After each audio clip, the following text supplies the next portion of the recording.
All right, so for the care and maintenance of a hearing aid, if you have a patient, it's going to kind of vary based on whether or not they're a first time user or a more experienced user, as to how much you need to counsel them on. I'm just going to go over some of the things that we would review with a patient. So currently we have Starkey rechargeable hearing aids, RICs. So I would start by explaining to the patient that you want to make sure that you're charging the hearing aids at night, at the end of every day, so that when they wake up in the morning, they're ready to go. They're currently flashing green, so that lets you know that they're charging. In the morning, they should be a solid green, letting you know that they're charged up and ready to go.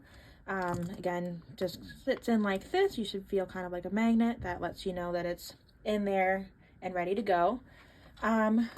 One other thing that comes with the charging case is this little brush. So we can go over that with the patient, that they have little microphone covers. So if there's debris, they can flip the hearing aid upside down and gently brush those microphone covers and any other debris that might be on the hearing aid. Next, we have wax traps. This is going to vary patient by patient. Some people will have more wax buildup than others, so we'll kind of just let them know that if the hearing aid starts to sound kind of funky, they should change this wax trap. Comes in a little blue container like this, and it's on a yellow stick. So we have the empty side and then the side with the new wax filter.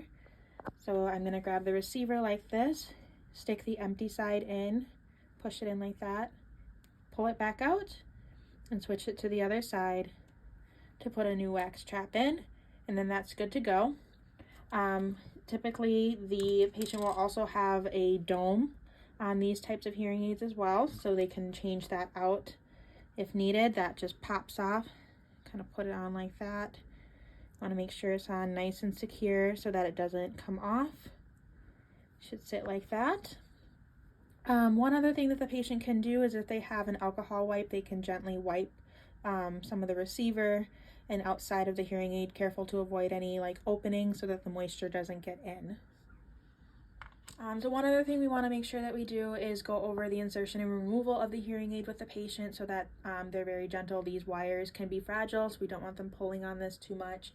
We'll just make sure that we review that with them and that they're able to get it in so it's sitting correctly in their ear, doesn't get lost or anything like that. We also want to stress that, the life of a hearing aid is typically 5 to 7 years. The more that you take care of it and are gentle with it, it's going to last longer. You want to just make sure that the patient isn't wearing them in the shower, bath, or when they go swimming. You really want to avoid any moisture getting into these hearing aids. If there are any issues, the patient can certainly come into us and we can do a deeper clean, throw them in the dryer, and make sure that all the parts are clean and well kept.